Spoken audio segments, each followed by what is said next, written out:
Hello, and welcome to our Wednesday night Bible study. If you'll remember where we left off last week, we're going through the first chapter of the book of Job.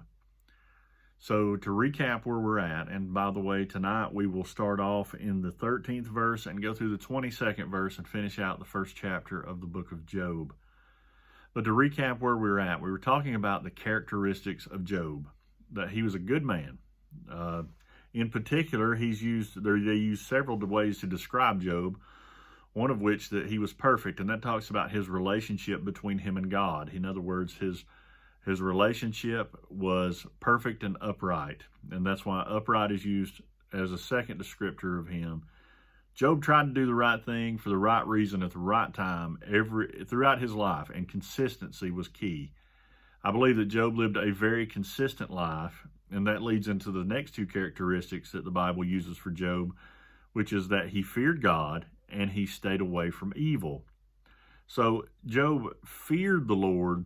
Like, for instance, earlier in the chapter, it talks about Job's 7 sons and 3 daughters. They would get together and feast together.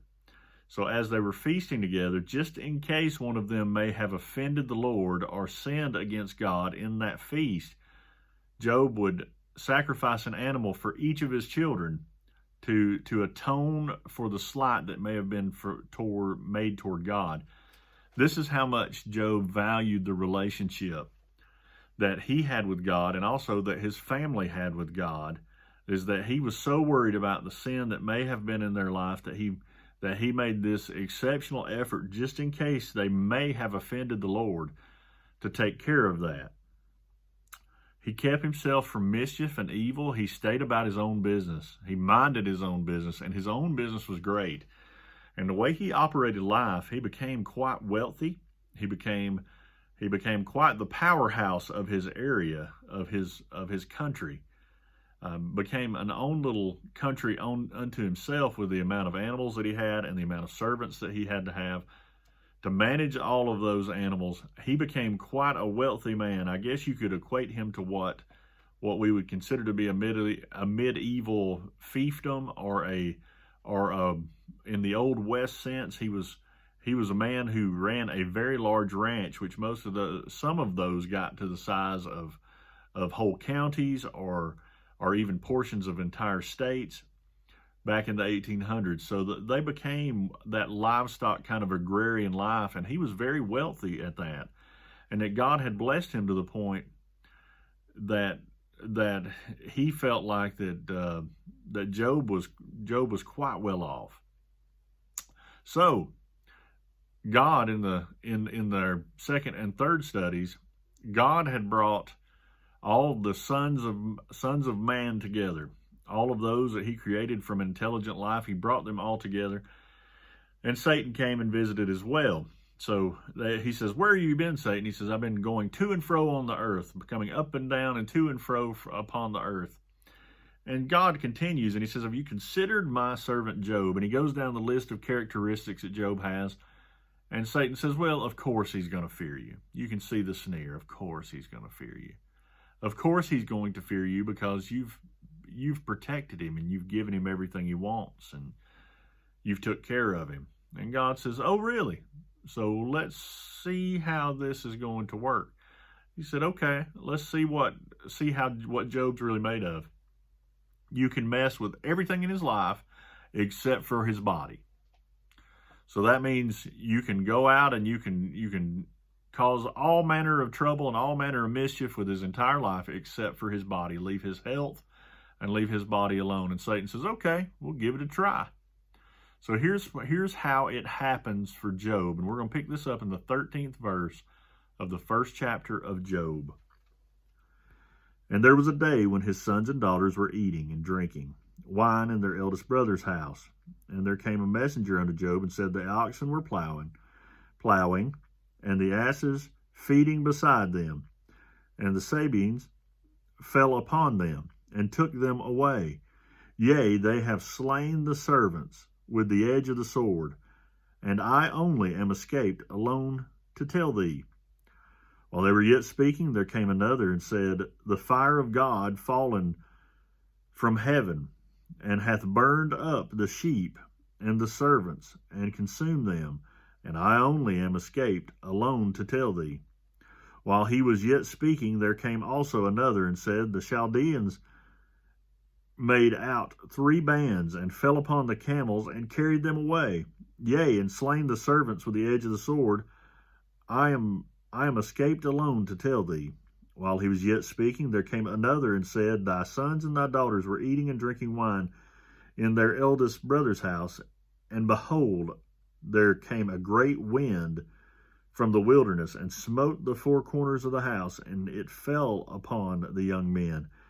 They are dead, and I only am escaped alone to tell thee. We're going to stop right there because we're going to pick up the last 2 verses here in just last 3 verses toward the end of the study. Now, this is a great tragedy. I've known people who have lost children. They never get over it. And they shouldn't never get over it because it's probably one of the greatest losses of your life. But I want to show you how Satan works to destroy Job's faith. He starts off with taking away his possessions, or taking away his servants, taking away the people that he was responsible for. Because if you have people that work for you, that you're responsible for them on some level or the other. And you feel a kinship with them because you have a common goal and a common work, a common production that you do. And in his case, in that agrarian type life, everybody had something to do with the livestock. So as they go through the list, and as you see that the folks, they fell upon the livestock first. Job not only had the loss of those servants and the loss of his wealth through the livestock, he had 2 unseen enemies that he didn't know about: the Sabeans and the Chaldeans. These were people that were clearly jealous of his wealth and had determined to steal his valuables right out from under his nose. Now, the thing about powerful people, and especially the ones that are wealthy, they don't realize that sometimes they can feel very secure because they have so much. Now, I don't know if Job fell into this, but I don't believe that Job knew that these people were his enemies. Now, each of us have enemies in this life. I don't care who you are. I've said it before, a person that doesn't have enemies doesn't have principles. There is somebody out there that will hate you for what you stand for. And call it 10% of the people that you meet. There's 10% of the people that you meet that will never like you. It doesn't matter what you do. Doesn't matter how you act. They're just not going to like you. For some reason or the other, you're at odds on everything, and you're not going to find common ground. It's just not going to work out. I would say that a lot of people spend 90% of their time trying to make that 10% of people that are never going to like them. Now, in Job's case, he should have been on the lookout for these people that were coming. He should have known that there were people coming. But again, it was a regular day. And we all fall prey to this. Every day is a regular day until it's not. Every day is mundane until it's not. Every day is a routine until it's not. And I would say that as we're all finding this new normal, I'll ask you a year ago, what did you consider to be your routine day? Or what would you be doing a year from now? And I'd guarantee you would not say I would be sheltering in place. I would not be under law to stay home as much as possible, or only do essential things, or only follow the guidelines that the governor put out. Nobody would say that. Nobody would say that they envisioned that this is what was going to happen. Job envisioned that his oxen would still be plowing, that his asses would still be eating in the field, that his servants would still be looking after his livestock. He did not see fire from heaven burning up his sheep and his servants. He did not see wind from the wilderness killing his children. And in all of these things, just like Satan's way of working, he left one person to go tell him. Was that one person the fortunate one who made it through that calamity? No. That was Satan's way of rubbing salt in the wound for Job and the hardships for Job. So Job, when he found this, and we're going to pick up in the 20th verse, when Job found this, all of this out, it says, Then Job arose and rent his mantle and shaved his head and fell down upon the ground and worshipped and said, Naked came I out of my mother's womb, and naked shall I return thither. The Lord gave, and the Lord hath taken away. Blessed be the name of the Lord. In all this Job sinned not, nor charged God foolishly. I have seen people charge God because their zipper on their jacket did not work. I have witnessed that with my own two eyes. I have seen them cast their eyes to heaven and say, Why is God testing me? Job never did that. What he did is that he rent his mantle. He tore the clothes literally off his back. He shaved his head. He went into mourning for what he had lost. But he always had a perfect perspective. And he said, Naked I came out of my womb, naked I will return. In other words, the life that I have, I started this life with nothing, and I'll end it with nothing. Now that principle can drive us to be amazingly compassionate or amazingly mean. If you've never highlighted anything in your Bible, if you've never underlined it, if you've never put a star by it, whatever it may be, I would say that you remember verse 21, because it puts a lot of things in perspective. We build legacies. We try to build these legacies, and I think it's a very human condition, is that we try to be remembered. We try to extend our influence past death. We all know that some of us may end up with 3 minutes of life. Some of us may end up with 30 years. Some of us live to be 113. I don't know. You may be one of those folks. But what I would say to you is that in 200 years, 300 years, 400 years, are people going to remember what you were doing? I really doubt it. I really doubt it. Because I could go back and I could talk about historical figures. They write biographies about them. They do amazing things. Julius Caesar, for instance, everybody knows who Julius Caesar is. He was the first emperor of Rome. He literally the term Caesar. And he was the first Caesar of Rome. He controlled it. But could you tell me what his favorite thing to drink was? Could you tell me who his best friend was? Could you tell me what made him laugh? Could you tell me what made him cry? Tell me what mattered to him. The things that made him who he was. No, you can't. And I would guarantee you that you can't. We see pictures of Jesus Christ in people's houses, but we don't know what Jesus really looked like. We didn't have photography at the time. But what we do know is what he did for us. We do know that he died for each of us. We do know what in life really mattered. Now, does that mean that the only thing that you can do that really matters, that lasts for eternity, is the things that you can do for the Lord? Well, I would say this. The things you do for your family, they matter. The things my mother did for me, she was never a preacher. She never went out and shared the gospel with anybody that I'm aware of. She never told anybody that, she never led anybody to Christ in particular that I knew. But what she did is she took the time to tell me Bible stories when I was a kid. She took the time to tell me things that I could pass on through sermons. There are things that you can do that you are planting seeds in people's lives that you don't even know, and for the good.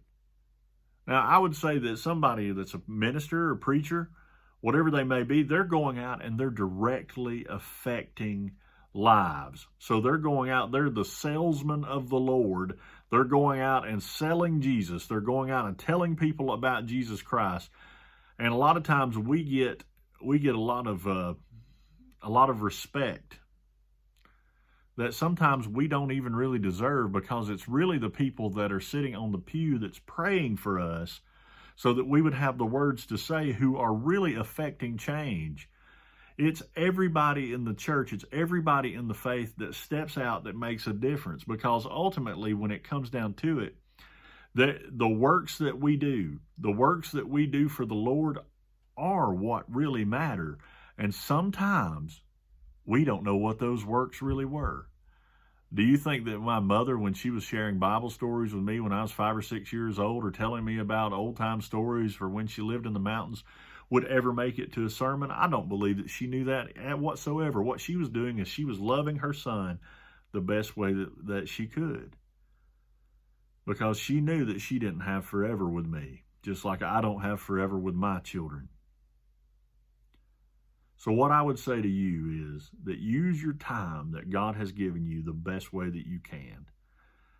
Like I said, you can look at it and you say, well, I don't have much time. I'm going to do whatever I want. I ain't got to answer to nobody. Or you can decide that you're going to make a difference with the time that you've given. Job was overcome with grief. What was his response? He fell down and he worshiped. He fell down and he worshiped a most high, most holy God with his ways not being our ways, his thoughts not being our thoughts.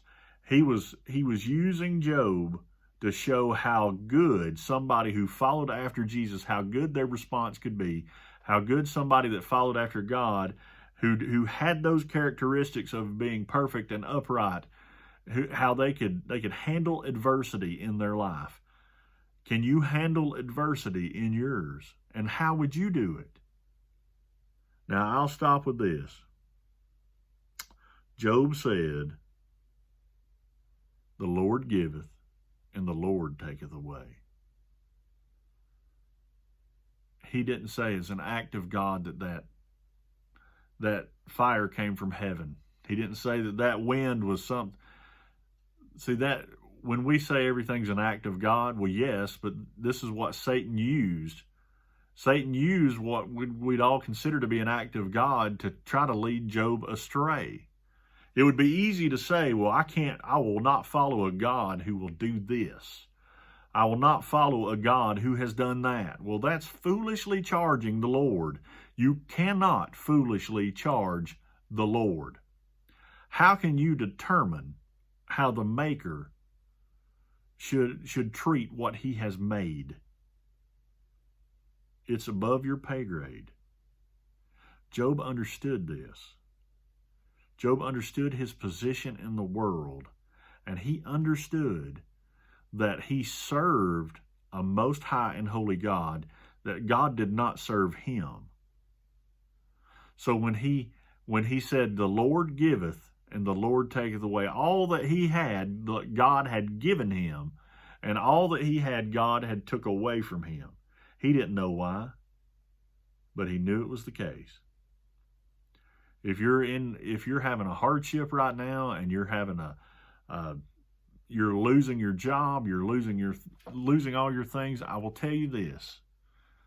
If you don't know how the next paycheck's going to come, if you don't know your financial state is in a bad shape, maybe you're living life like Job. But what I would tell you to do, that if you're in a state of loss, don't charge God.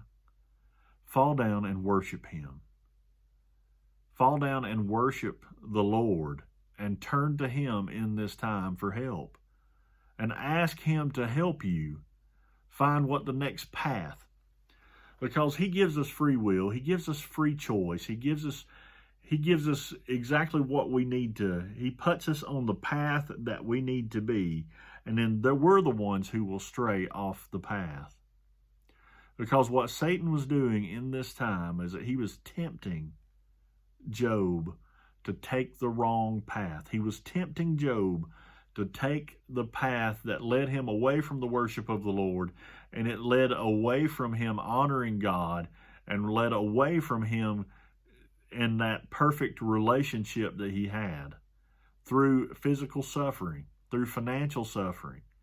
And there's many of us that are going to go through this in the next few months. And what I would say to you is, you hang on to God, hang on to where you need to be, and hang on to Jesus with both hands, because it's going to be a ride. And you'll see with Job, and I'll go ahead and jump ahead, Job was restored everything that he had lost, and then some, because he continually honored God. As part of the modeled prayer, that Jesus gave us, and he said, lead us not into temptation, but deliver us from evil. When we ask God to deliver us not into temptation, lead us not into temptation, and to deliver us from evil, what are we really asking? Lord, put the path in front of us to where we can honor you in the best way that we possibly can. Lord, don't put a path in front of us where we're going to continually be against what you want us to do. Ask God to put the path in front of you that you need to be on. Ask God to set your feet in the right place yet again, the same way he did when he saved your soul. We as Baptists sometimes forget that there's a life after salvation.